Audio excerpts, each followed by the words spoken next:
বন্ধুরা, তো আজকে তো সবাই জানো নীল ষষ্ঠী। তো আমিও নীল ষষ্ঠী করেছি, নীলের উপোস করেছি।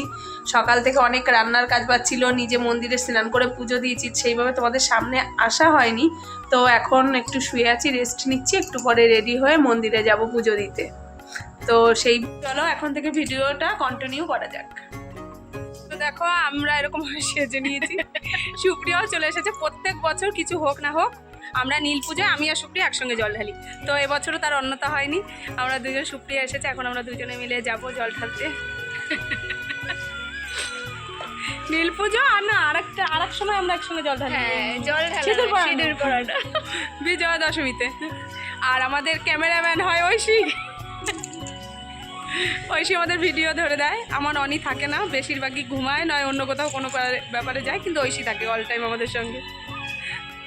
হয়তো মন্দিরে চলে এসেছি, এসে তো দেখি সেই বড় লম্বা লাইন, আর আমরা অনেকজনের পেছনে পড়েছিলাম। আমরা যেই মন্দিরে জল ঢালি আমাদের বাড়ি থেকে 2 পা এগোলেই আমাদের সেই মন্দির। সেরানীয় দকং ওং নমঃ শিবায় নমঃ, সেরানীয় দকং ওং নমঃ শিবায় নমঃ। পরে সব লাইন কাটিয়ে আমরাও বাবার মাথায় জল ঢেলে নিলাম। ঢেলে বাড়ি আসার পর শরীরটা এতই ক্লান্ত লাগছিল যে আর সেইভাবে ভিডিও করা হয়নি।